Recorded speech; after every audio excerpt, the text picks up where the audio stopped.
So good morning, everyone. This is going to be a story about how I discovered the day-to-day innovation. I work with innovation on a daily basis, so I asked myself, there are so many organizations out there that manage to drive innovation and manage to make innovation happen so that we can all benefit as a mankind from those products.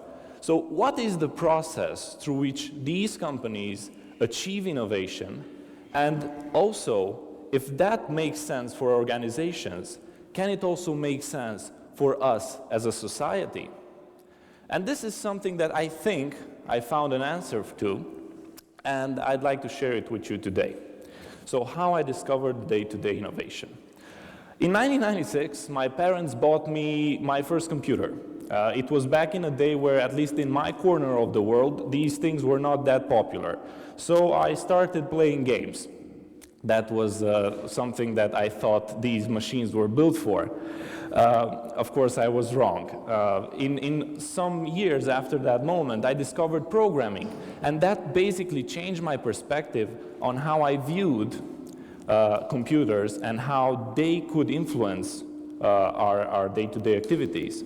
16 years from that point, we're now looking at things like Wikipedia, YouTube, Google, or even Facebook, and we're trying to think how our lives would be without these products. These are all innovations that happened in the last 16 years, and there are innovations who majorly impacted our lives.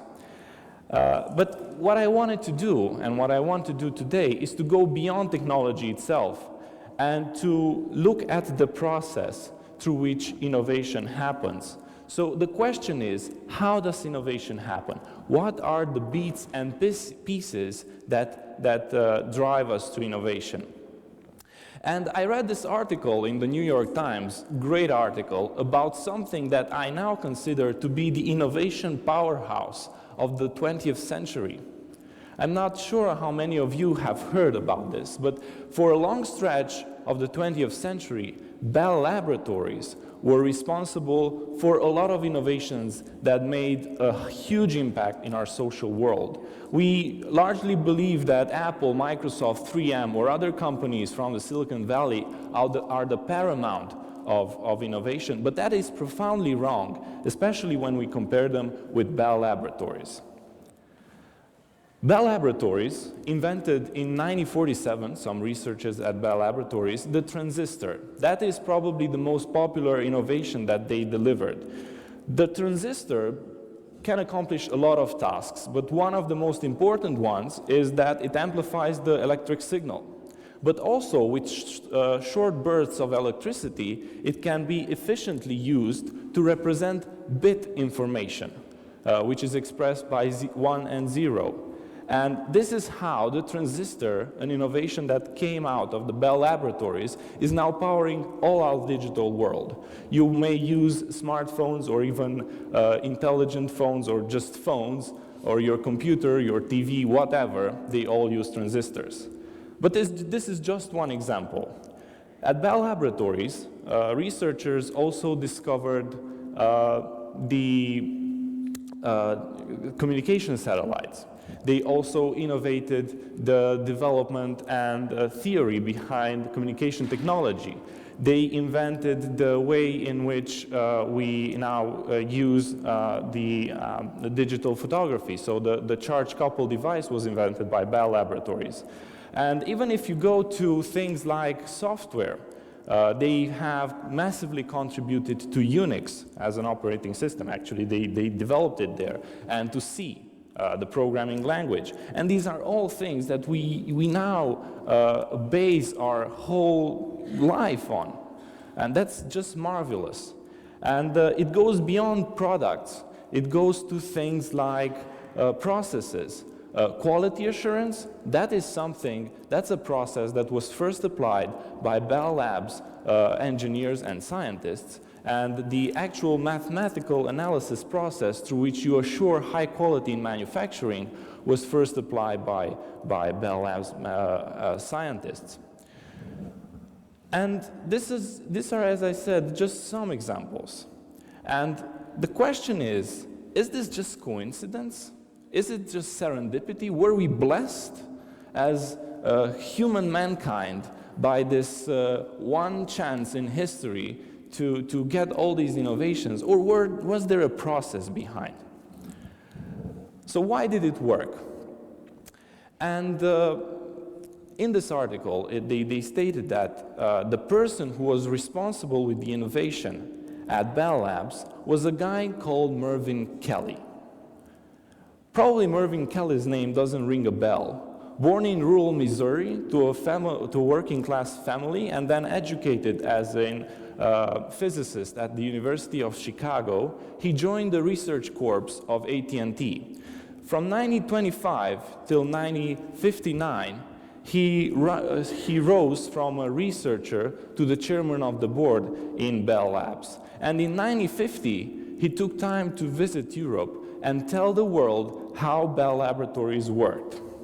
And what I want to do now is to go through some of the principles, 4 principles that Mervyn Kelly used for Bell Laboratories, which I would call the Bell Laboratories innovation model. The first one that he believed, and he profoundly believed in this, is that a creative culture, like the one Bell Laboratories had, needed a critical mass of talented people that put together would share ideas and thus foster innovation. And he took a very different approach for those times to achieve this. He housed under the same roof thinkers and doers, engineers, scientists, theoreticians, metallurgists, electrical engineers, whoever, to build innovation and to drive innovation. Actually, in the transistor project, there were a lot of specialities that were combined there to work this out. So proximity was very important. Another thing that he strongly believed in was an environment that triggers interaction.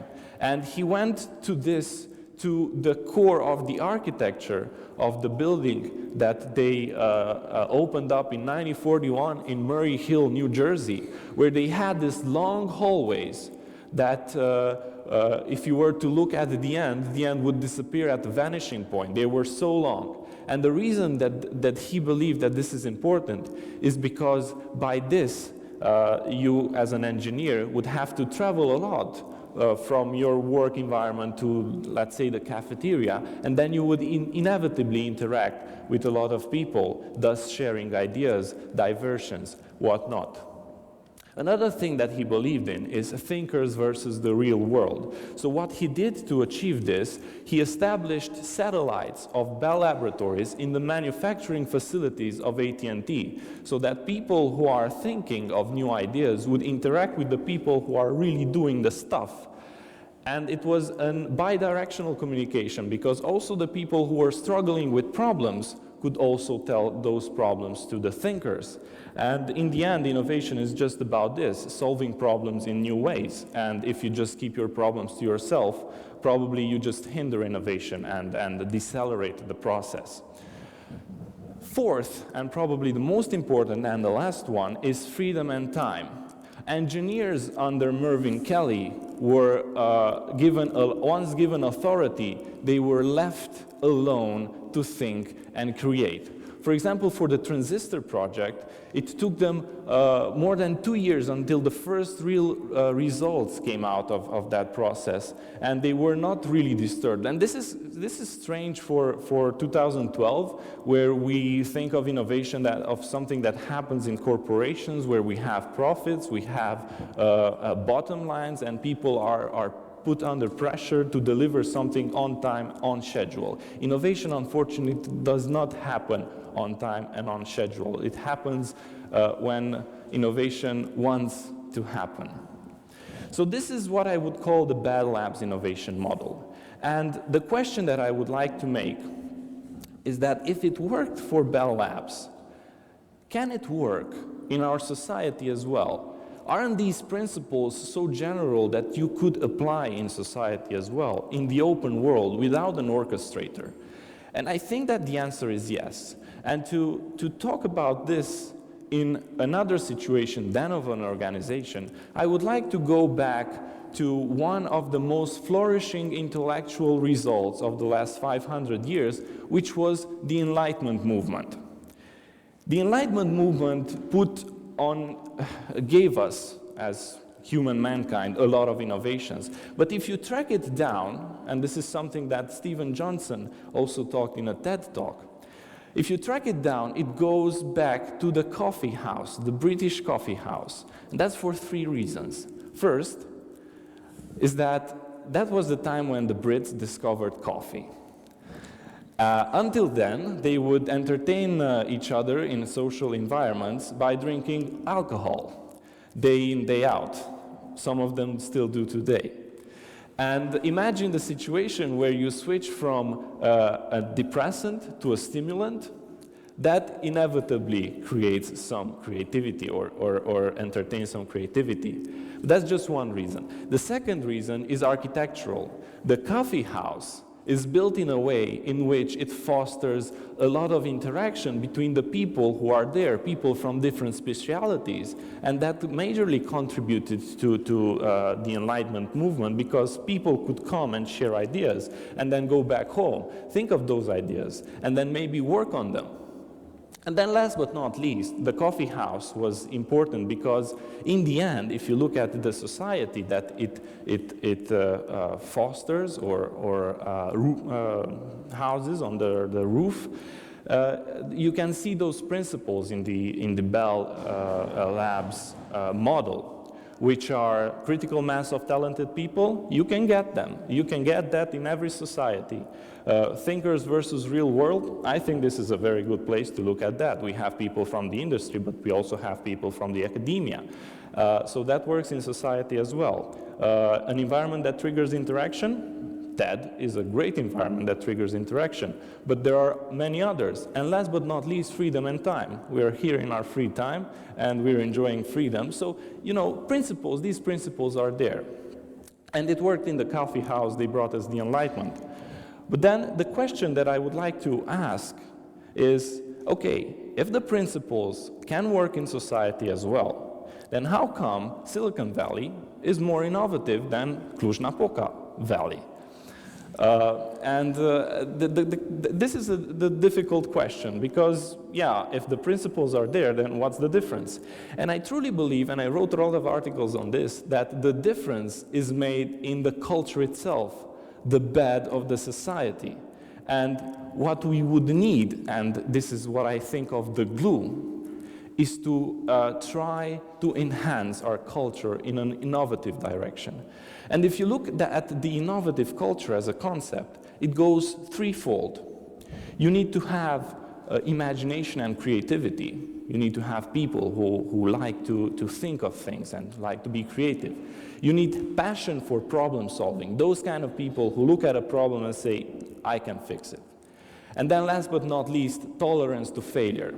I saw a study that says that the Romanians are intolerant to failure. Actually, they're afraid of taking risks.